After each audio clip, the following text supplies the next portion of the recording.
Précisément, il y a eu 4 ans entre la sortie donc du premier Mission Impossible et donc la sortie du deuxième.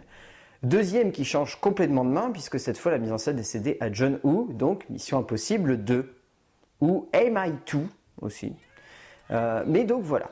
L'histoire, c'est celle donc de Ethan Hunt qu'on va retrouver, qui va très bien, qui est en vacances d'ailleurs, mais donc qui va devoir faire face à un ancien de Mission Impossible qui se nomme Sean Ambrose, qui a dérobé un virus qui s'appelle la chimère et qui menacerait donc de détruire l'humanité. Et donc Ethan Hunt va devoir le retrouver, tout en réunissant une petite équipe et faire en sorte qu'il ne puisse pas relâcher le virus sur le monde. Alors, ce film-là, c'est clairement celui qui pose le plus de problèmes dans la série des Missions Impossibles, parce que il dérange. Pas forcément dans le sens où il est mauvais, c'est loin d'être le cas, c'est un excellent film d'action, mais dans le sens où il est mis en scène par John Woo. Et John Woo, c'est pas quelqu'un qui voit les choses à moitié. Il y a beaucoup qui disent que John Woo, c'est un des réalisateurs les plus fous que Hollywood ait eu, ce qui n'est pas faux du tout. John Woo est quelqu'un qui voit le cinéma de manière très outrancière, très folle et très loufoque, surtout.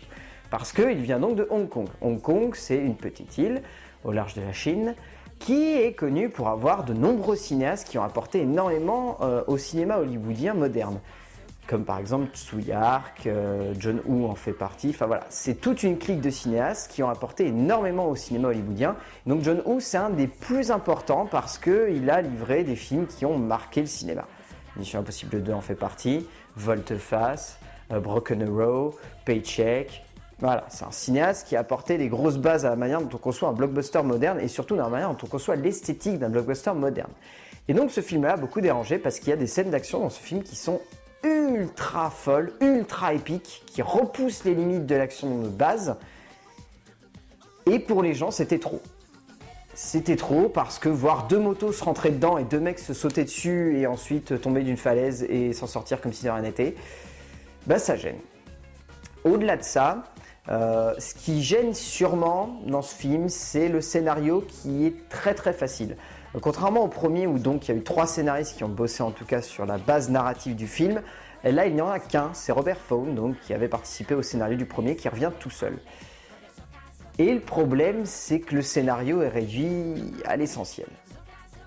Dans le sens où il n'y a pas de nouveauté, où il n'y a pas de grosse structure dramaturgique dans ce film, quoi. On est sur un truc qui est très simple, qui est très facile, qui ne recherche pas forcément de la nouveauté, qui a une romance qui est ultra bancale et qui sert presque de fil rouge au film, mais qui dégage jamais rien d'émotionnel pour le spectateur. On a un méchant, pas en carton-pâte, mais qui a jamais vraiment assez de charisme pour sembler vraiment terrifiant et se dire qu'il peut détruire l'humanité. On a des retournements de situation qui gênent beaucoup parce qu'ils semblent jetés comme un cheveu sur la soupe et ils ont aucune logique dans la manière dont ça avance le récit. Voilà, on est bloqué parce qu'on a la sensation que le film avance, mais qu'il laisse le spectateur derrière en fait. Au-delà de ça, la structure narrative reste tout à fait cohérente. Enfin, quand on regarde le film dans sa continuité, il y a un début, il y a un milieu et une fin, ça, il n'y a pas de problème. Et puis en plus, ça s'enchaîne de manière très fluide, ça va très vite, c'est énergique, c'est rythmé. Voilà, c'est pas ça le problème. Le problème, c'est que il n'y a pas de caractère et il n'y a pas forcément d'intérêt au niveau de la manière dont le film se déroule.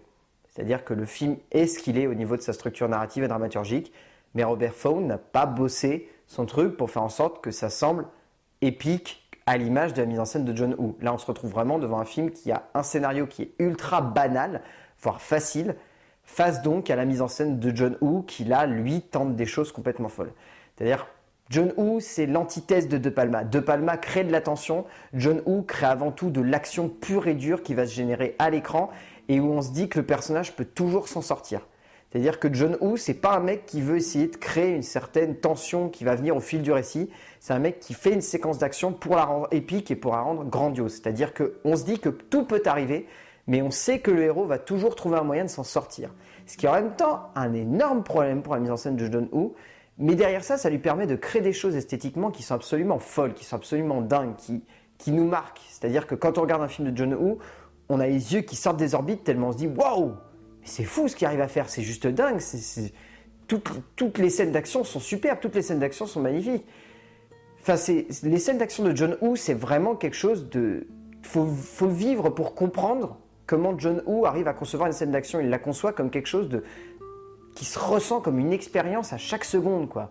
D'ailleurs, cette séquence d'action de fin qui est en partie à moto et ensuite qui va se dérouler avec un fight sur la plage, enfin, elle est divine, quoi.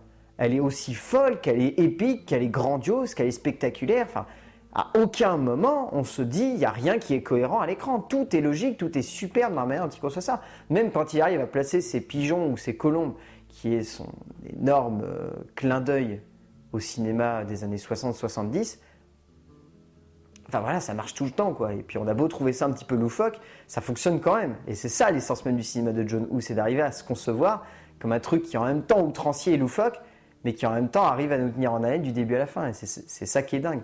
Au niveau du casting, alors, Dougray Scott, qui joue le méchant, qui joue donc Shannon Brown, il en fait trop, ce qui fait que on n'est pas totalement convaincu par son jeu d'acteur. Même si ça reste bien, on n'est pas totalement convaincu.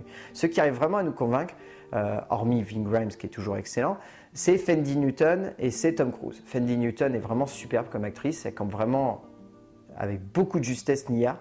Elle est vraiment très élégante, toujours en retenue, elle essaie jamais de faire quelque chose d'outrancier, ce qui fait que son personnage est simple et son interprétation marche vraiment bien pour ça. Et Tom Cruise, forcément, bon, Tom Cruise, il n'y a rien à en redire, il est superbe, il est excellent du début à la fin, il est vraiment épique, il est grandiose, il arrive toujours aussi bien à camper Ethan Hunt.